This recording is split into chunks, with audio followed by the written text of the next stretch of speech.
Hi, welcome to Pine Meadows Hobby Farm. I'm your host Jerry Hansen.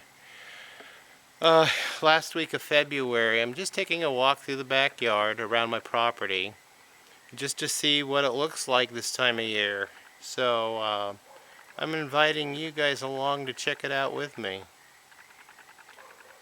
Look at this. Look at the size of these trees here. They're huge. Absolutely huge. Look at that tree right there. It's big. Here, let's go back to that tree and I'll show you what it looks like. I won't hug it, I promise. Anyway, that's how big the tree is. Pretty big, huh? That is a sugar pine. Big pine tree. There's a lot of interesting things up here on my mountain. I can't believe I own a mountain. This is cool. I own a forest. This is really cool. Look at those trees. They're huge.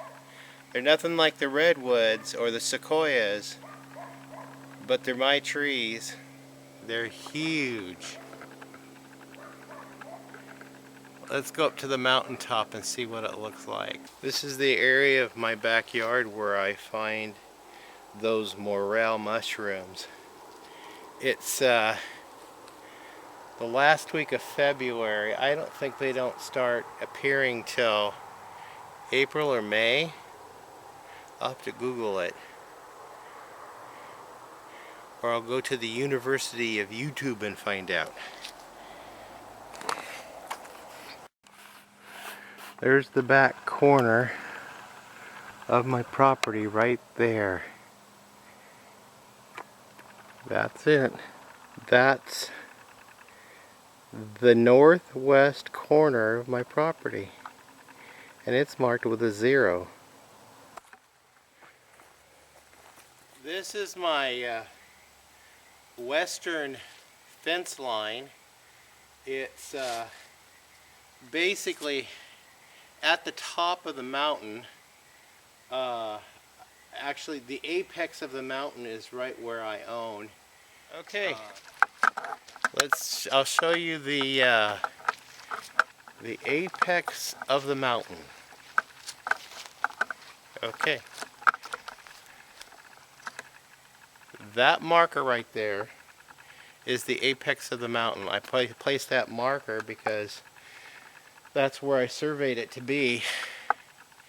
And according to Google Earth, the elevation right here is 2,000 feet above sea level.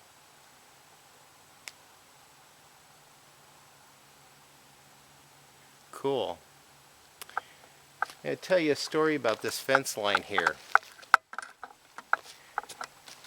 When I purchased the property, I had all the fencing purchased and in place over at Acorn Acres. And I disassembled it because I owned the fencing and brought all these T-posts and these 4x4 posts, and then I had to purchase some additional 4x4 posts and of course some cement and then some additional T-posts, but I had enough fencing. Now the south fence was existing. It was the only fence that was on the property that was accurate and on line of the property line. And technically that fence back there was the only other fence. So I had just enough fence to be able to put in around my property with the exception of maybe the front. I went and helped a gal out to put her fencing up, and she gave me what was left of her fencing, and it was a roll and a partial roll. and then I had to buy some T-posts, and that fencing was exactly enough that I needed to finish the fencing of the perimeter of Pine Meadows Hobby Farm. So as far as buying fencing for the hobby farm, I didn't pay a cent, but I did buy it some years back over at Acorn Acres when I lived over there. Now, the story is, I hauled every one of these fence posts up, 5 at a time. That's all I could handle, 5 at a time. And these 4x4 posts, I handled 2 at a time. Several trips up this mountain. So these 4x4 posts, there's one at each corner, and there's one every 100 feet. And there's 9 fence posts spaced 10 feet apart between these 4x4 posts. Now, of course, the fence itself is really heavy because a roll of fencing comes into 330-foot long rolls. Too much weight for me to haul up here. I don't have a quad. There's no road up here. The only way to get fencing up here is to carry it on your back. So since this is space for a 4x4 to 4x4 post, 100 feet, I cut the fencing at approximately 104 feet lengths, rolled it up and carried it up in those lengths. And so it made it much more manageable and lighter to carry it at 104-foot lengths. And so I stapled it to these posts with fence staples, and it worked out pretty good. Then I used the fence clips to clip it to the poles. The cement bags, each one of these posts are embedded into the ground with a cement bag. 80-pound bag of cement block. I had to carry, let's see, this back fence line has 1, 2, 3, 4 poles that I had to cement into the ground. And not to mention the north fencing, I had to carry those cement bags up and hand mix them, bring a bucket of water up, hand mix them, and set the poles. To dig the holes, I rented one of those little beavers. I hauled that up here by myself. Now, I did all this by myself with no help. There was no assistance to help me with this. It was good therapy for me. It was good exercise. I shed a lot of weight. And I was doing this between working full-time. I only work 3-day shifts, but they're 12-hour shifts at the hospital. And then I was going to college full-time Monday through Thursday. And doing this after college and on vacation time. And that's why it took it so long to get this. Now, the reason why I say it was good therapy is I have a bad heart. I've had open heart surgery. And I just have to take things slow, careful, and easy. And my doctor was really proud of me for getting the exercise I did. Cardiovascular exercise. I was very careful not to exert myself, and as a result of all this physical activity, I was able to strengthen my heart and improve my ejection fraction of my heart, the part that was weakened from going into cardiac arrest multiple times. So this whole farm has been a lifesaver for me. It's been excellent therapy. Over this past winter, the holidays, I gained too much weight, so I'm in the process of losing it again, as you could tell in my videos. So on with a tour of my property, and enough about me. Here is corner post 0. This corner post is the mother of corner posts on my property. It is the southwest corner, and right here I got it as close to the sectional marker. That is a sectional marker, which the Department of the Interior has placed on there to show where the section grid map is. The south fence line. This fence stretches east to west, and this is the original fence line. I did not put this fence up. The gentleman who owned the land next door had this fence put up. Apparently there was some dispute between the previous owner of this property and the owner of that property, both are which dead. They when this gentleman died, the gentleman next door had this fence put up right on the fence line.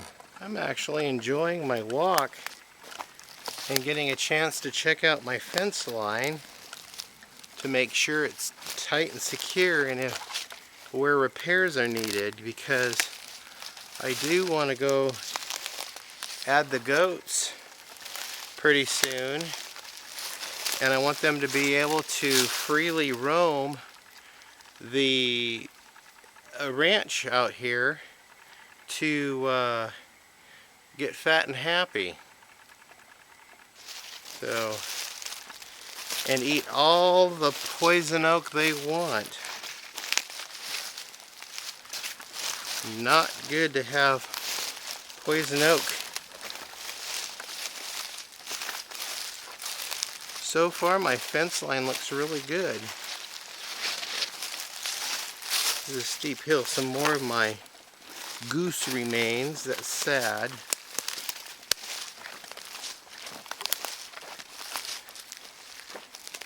Yeah, whatever it was, it took it on a path going up there, and I found a breach in the fence where they were going under the fence, and I was able to fix it. And it looks like a lot of critters are jumping the fence here, mainly deer. I hope I'm not getting bear. And if we do, we do. If they're going to be a pest, I should put a T-post in between this stretch right here, because this is really weak. I think I will. Make a note of that. Right behind the beehive, or the tree with the bees in it.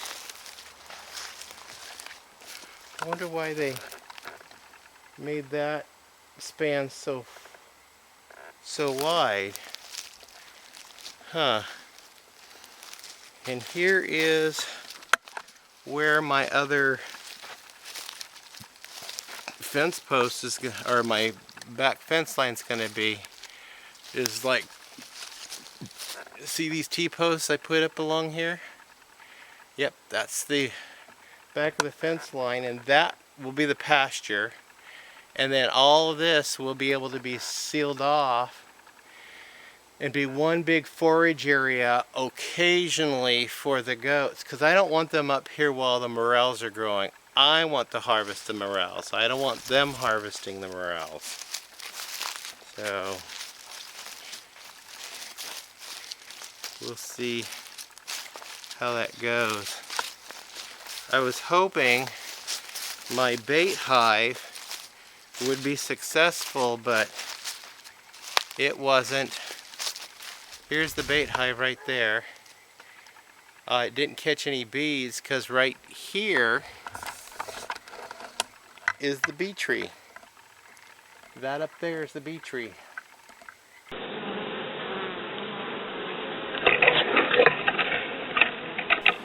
No bees flying yet. And I see bees and up there.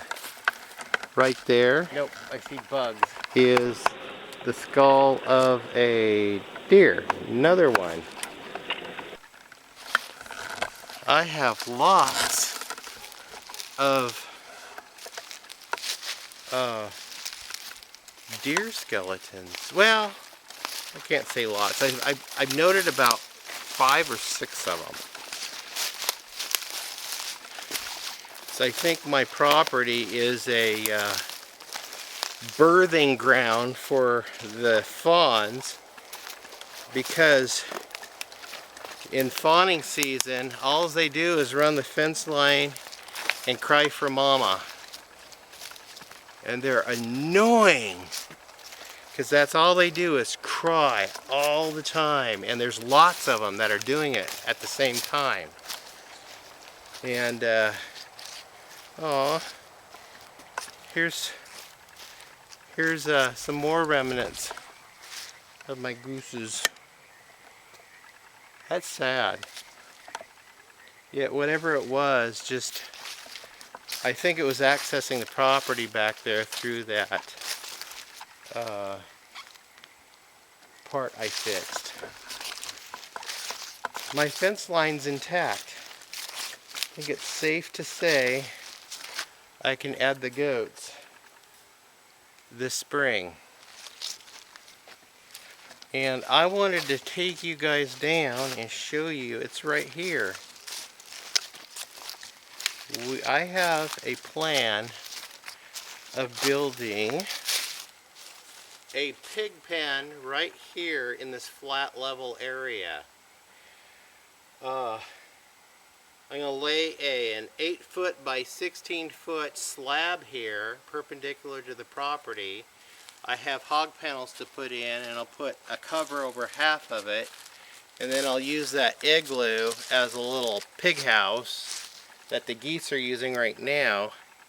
I'll put that in here, and I'll have to run some water line from my well right back there and right up here to put over the pig. I might run an electric line too, so I can put a little heat lamp in the igloo over the pigs for the winter, and that way they can stay warm, and that way it's far enough away from the house. If they should put up a stink, we don't have to put up with it, but it's close enough to the house and the barn to be able to bring food up to them, so they'll have water, bring the food up, and get them fed daily.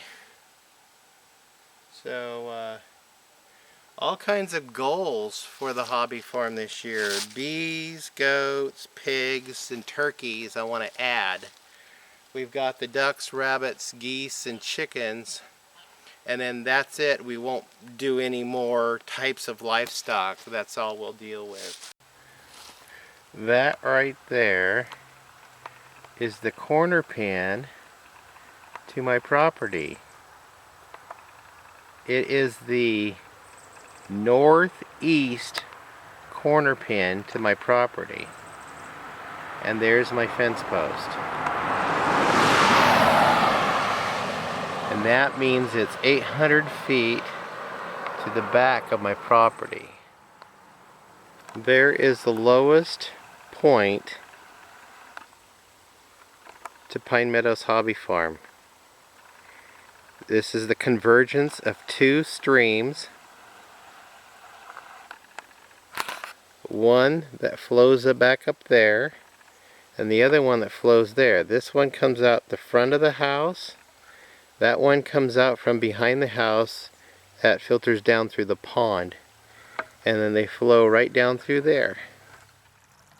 Here's the sedimentary rock on which Pine Meadows Hobby Farm sits on.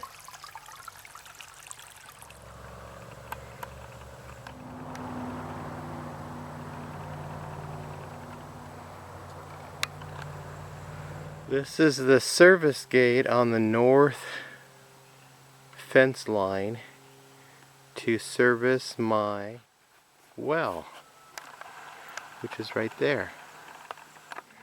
This pole is the back fence line for the pasture,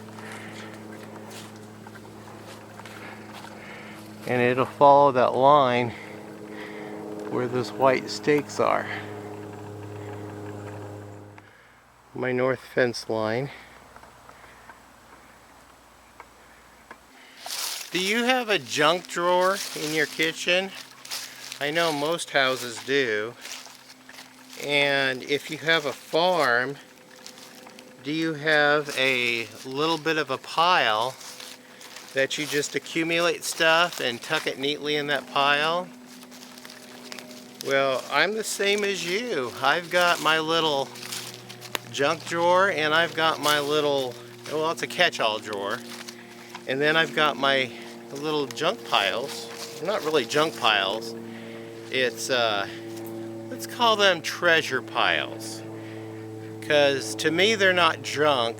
They're a treasure to be used and reused, or finding a new life in something new. And I have one behind the barn. I have one next to the house. And then I've got that pile of wood my buddy has been giving me. He's renovating a house to that he bought. He's going to use it as a rental, and he's been bringing me all the wood. And I'll be using that. So I've got 3 tidy little piles. Well, I call them tidy, but they're my treasure piles that I'll be using throughout the course of the year. The pile behind the house has my stuff that I've collected from free, for free from estates, you know, giveaways and stuff. That includes the material to build my gasifier and a digester, because I still want to build my gasifier and digester. And it's got a couple of other things, projects I want to do in that. Mainly the gasifier and digester. Yeah, that's what all that is. Here behind the barn, there's an old bathtub under that old shower stall. That shower stall was salvaged out of that old RV that was stripped out, left here on the property when I bought the property. So I figured I can use that shower stall in the little cabin I want to build up on the mountain. The bathtub I can use as a trough for watering the goats, you know, or the deer or whatever. Just put the little trough out and put a little spigot on it and let it trickle feed. And the couple of other items in there I just haven't found a use for yet, but that's where it laid. And I've got some lumber sitting there and some tin, metal for roofing and stuff. So those are other projects, because I got the material I've collected for my little rabbitry I still want to build. I keep going back and forth on building a rabbitry or not. And I think I'll just go ahead and build one. I'm trying to come up with a super duper design that is really easy to clean. It's not too big. It keeps the rabbits warm in the summer, or warm in the winter, cool in the summer. And it facilitates a steady water supply, so we're not always running out filling up their water bottles. And it also has a steady food supply, so we can take off and leave for a weekend and come back and the animals are all fed. So those are little plans I have for the hobby farm. So I also have the project of getting the garden going, but I'm not going to start on the garden till Mother's Day. We still got some ice and snow coming, so I'm going to wait till then. However, I'm going to try to start some seed inside. And as far as my windmill goes, that windmill up there hardly ever works. It's this little valley right here where this homestead is sitting doesn't get a whole lot of wind. So you ask, why do I have a windmill?